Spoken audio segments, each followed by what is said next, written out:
El tema que hoy vamos a tratar es los depósitos de los glaciares. En general, este es un tema en geomorfología que pertenece a el gran grupo de procesos exógenos, los procesos que se desarrollan sobre la superficie de la Tierra y que esculpen gran parte de las geoformas que nosotros conocemos. En este caso, voy a usar 3 textos como referencia para ilustrar lo que voy a ir comentando. El Global Geomorphology de Summerfield, el libro de Tarbock y un artículo del doctor Lorenzo Vázquez Selem que se publicó en la revista Ciencia y Desarrollo de CONACYT.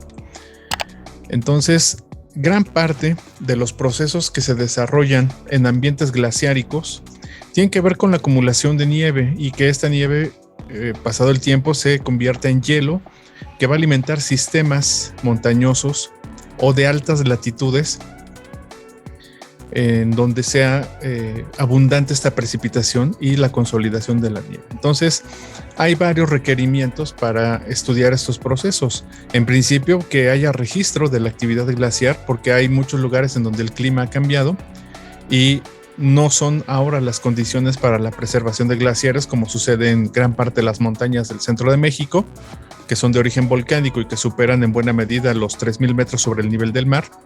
Entonces, gran parte de esas geoformas, esas grandes estructuras montañosas, en la actualidad ya no tienen las condiciones como para preservar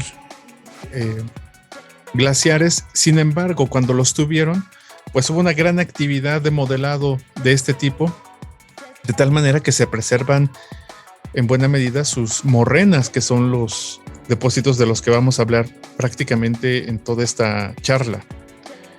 Bien, entonces, recurriendo a este texto clásico de Summerfield, y es en general lo que traen gran parte de los libros de geomorfología en la actualidad. Summerfield es un texto clásico, entonces tiene ya muchos puntos a su favor, y es que gran parte de los textos recientes se referirán en algún momento a él. Entonces, algunos de los factores principales para la ocurrencia de los glaciares son, entre otros, la latitud, es decir, pudiera parecer disonante que dijéramos vamos a ver los glaciares ecuatorianos de Sudamérica.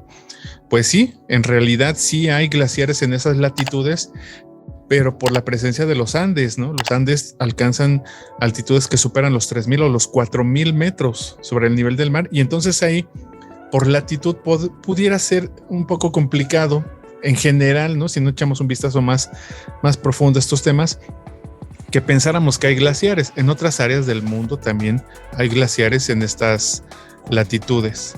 En otros lugares del planeta es posible encontrar glaciares en estas latitudes. ¿Por qué? Porque hay componentes o factores de carácter regional que están influyendo en ello.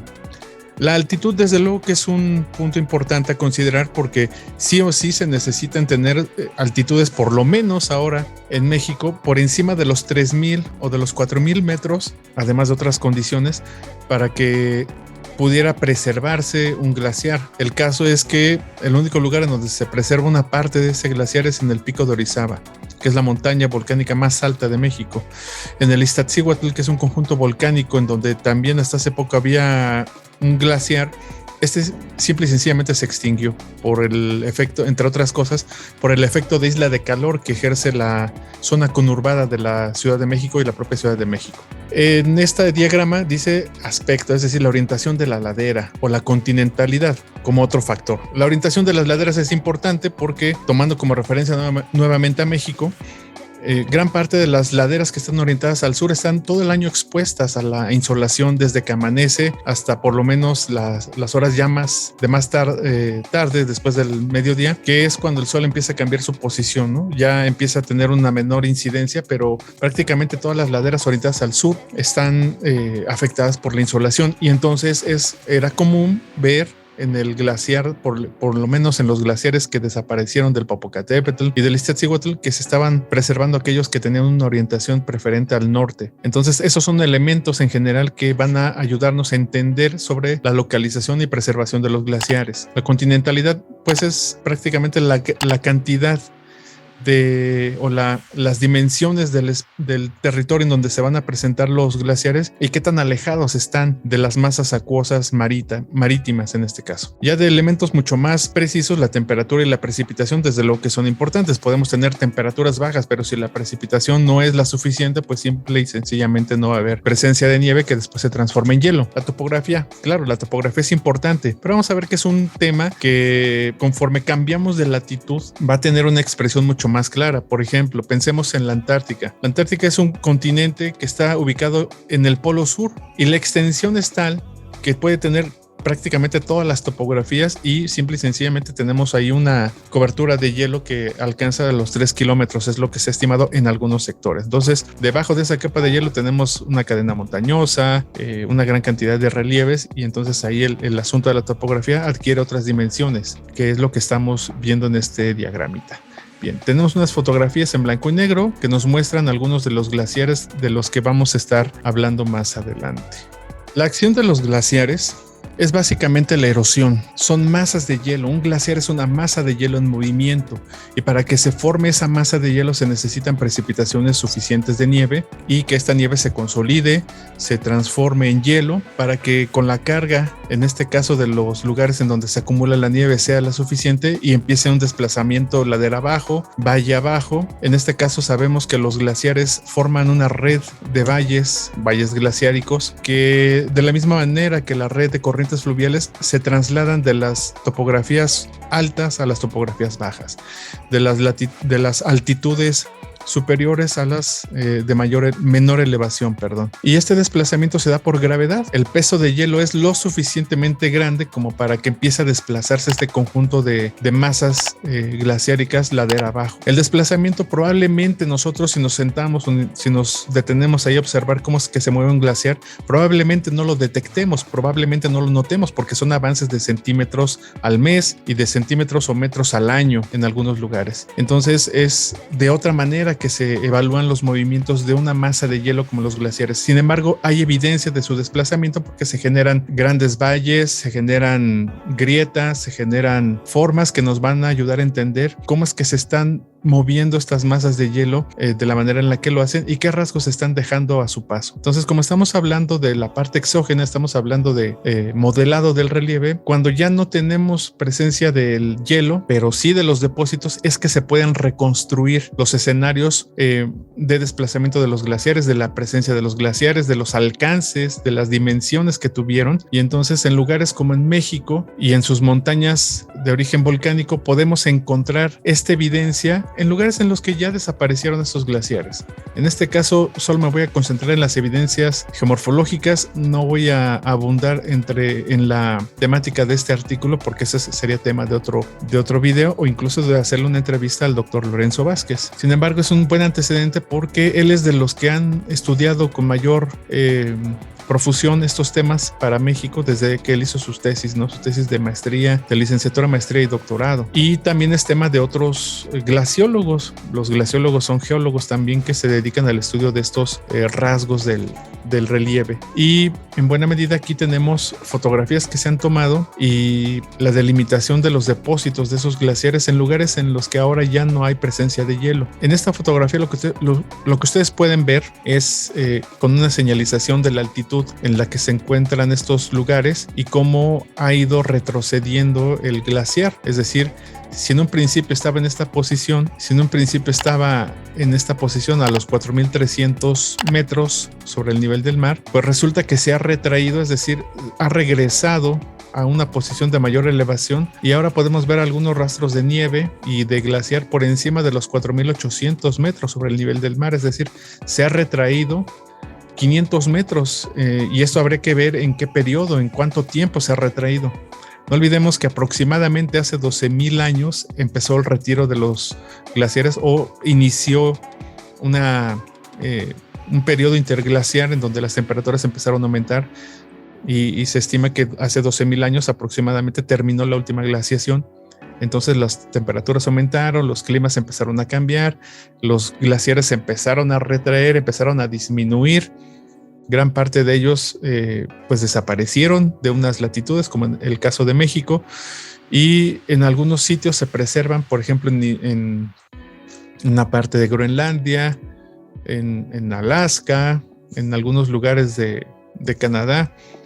Y entonces en estos sitios podemos ver que todavía hay masas de hielo que se conservan, probablemente de la última glaciación, y en el continente antártico también. Entonces aquí lo que vemos es una dinámica importante de estas masas de hielo, y que aunque ya no estén ahora, pues dejaron una huella, que son estas morrenas. Así se le llama a los depósitos de los glaciares, estas morrenas. Es decir, el glaciar va avanzando ladera abajo, y conforme va avanzando va incorporando rocas de las laderas y las va desplazando ladera abajo conforme se desplaza el glaciar. Más o menos como ocurre en este lugar. En esta área, a precipitar la nieve, a concentrarse, aquí se endurece, se compacta y empieza su traslado hacia abajo. Entonces no solo se desplaza el hielo, se desplazan también rocas que caen de las laderas. Esta ladera está cubierta por nieve, y por procesos de intemperismo físico, intemperismo mecánico, las rocas se empiezan a fracturar y caen, empiezan a rodar algunas y caen al hielo que se está desplazando ladera abajo, y entonces se van incorporando a ese desplazamiento, y cuando lo hacen en esta posición, que es en las laderas, se les conoce como morrenas laterales, que son estas de aquí. Esas serían las morrenas laterales. Estas de aquí, estas de aquí. Aquí se formaría una morrena lateral, aquí también, solo que aquí el glaciar ya quedó colgado, quedó suspendido aquí arriba.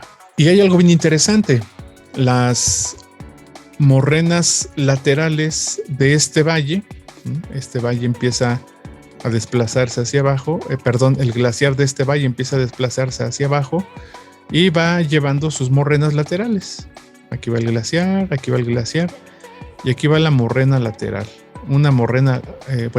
Aquí una morrena lateral, aquí va otra. El asunto es que de este lado, del otro glaciar, porque estos confluyen como cuando confluyen las corrientes fluviales, aquí viene otro glaciar, aquí viene, y sus depósitos, sus rocas que caen por aquí, se van a incorporar al glaciar y vienen por aquí, su morrena lateral. Pero cuando confluyen estos glaciares, es decir, la morrena lateral de un lado y de otro, empieza a formar una morrena central, porque confluyen, y entonces ya va allá abajo. Lo que una vez fue una morrena lateral, al unirse con otra, van a formar morrenas centrales y se van a ir desplazando. Entonces eso es lo que vemos nosotros aquí. Lo que nosotros vemos aquí es cómo se desplazan estas masas de hielo que en algún momento fueron glaciares con sus morrenas laterales, pero que ahora son lenguas, por decirlo así, o franjas de glaciares que se han unido, y que como testigo de esta confluencia quedan estas morrenas centrales. Ahora son varias morrenas centrales. Eso nos podría dar una idea de cuántas confluencias ha habido valle arriba de glaciares. Los podemos contar en esta imagen. Aquí vemos el glaciar de un valle, el glaciar de otro valle, este es el 5, el 6, lo que se alcanza a ver, ese sería el 0, ¿no? Porque no lo conté al principio. Entonces, estos son los glaciares que han descendido de distintas áreas. Aquí hay algo interesante, aquí donde dije que había quedado colgado, suspendido el glaciar. Por topografía, se ha preservado el área de nivación y de concentración de la parte superior del glaciar aquí. Y lo que alguna vez ocupó esta superficie, el glaciar que alguna vez ocupó esta superficie que se incorporó a ya desapareció, se fundió, desapareció y quedó nada más la parte superior. Se dice en estos casos que el glaciar está colgado, es decir, está suspendido aquí, hasta que aumente la nieve aquí, aumente el hielo, sea lo suficientemente grande la cantidad de hielo para que entonces empiece a avanzar ladera abajo y se reconecte con el otro glaciar. Por lo pronto, lo que está sucediendo es lo que se interpreta, es que se ha de fundir un poco de este hielo, escurre y nada más, pero ya no está conectado, al menos es lo que se alcanza a notar en esta imagen y la interpretación que se hace. Se darán cuenta entonces que los glaciares muestran una gran dinámica, aunque a simple vista no notemos que se están moviendo. Lo que pasa es que los desplazamientos de los glaciares son tan lentos que en un año podremos ver que avanzan unos cuantos metros. Pero, ¿qué acelera entonces o qué frena el avance de los glaciares? Lo que acelera el avance de los glaciares es el calentamiento global, el aumento de las temperaturas en estos sitios. Es lo que está favoreciendo que algunos avancen más rápido. Y avanzan porque se van fundiendo, y entonces en la base del glaciar se van presentando condiciones para que se desplacen ladera abajo, ya sea con una mayor velocidad, y que esto vaya prendiendo las alertas de los especialistas, porque esto es un indicador de que se puede estar perdiendo un glaciar en algún lugar por el avance tan rápido que tiene y por la fusión.